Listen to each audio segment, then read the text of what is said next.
Door closed. Keep the door closed. Whoa! Whoa! What? Where's Viv? Where's Viv? Sorry? You good? You good? Oh my God. Jake, are you okay? Coming in!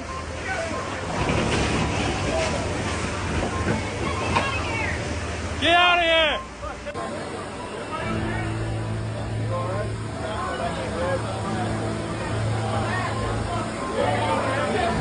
Coming again! Coming again!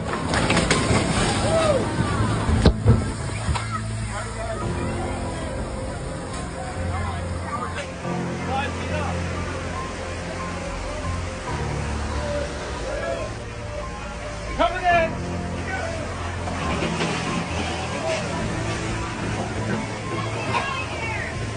Get out of here!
كرنفال الشيطان، كرنفال كل الآثام موجودة في هذا الحفل. وبقول لكم يا جماعة بعد والله ما بالغ ثاني يوم شنو صار فيهم. ثاني يوم الشيطان لو حاضر الكرنفال هذا تلقونه بالمنصة حاط رجل على رجل مستانس. طبعا كل سنة يسوون البرازيل كرنفال، أول كرنفال في تاريخ البرازيل يكون بالشكل القذر هذا، لأن خربوها صدق لدرجة أن حتى الدول المجاورة والأوروبيين انتقدوا ما فعلوه. شوف وين وصل الأمر. طبعا جابوا والعياذ بالله آلهة متفرغة الشكل على شكل ثور، على شكل صقر، ونشروها بالشوارع، وكلف الكرنفال مئات الملايين، بينما الشعب البرازيلي يئن من الجوع بالضواحي. حتى الكلاب عزكم الله يلبسونهم لباس ثمينة في الكرنفال، طبعا من غير النساء، من غير المخمورين، من غير الشذوذ اللي قاعد يصير بالكرنفال. لما انتهى الحفل انتشرت العالم في الشوارع، موجود التصوير حتى انا والله ما قدرت اكمله. بعد ما انتهى الحفل انتشرت العالم طبعا مخمورين بالشوارع، نساء ورجال وعصابات قاموا يعبثون بالاكل وقاموا يعبثون بالكذا والعياذ بالله. دمروا الدنيا من مدة اليوم واحد.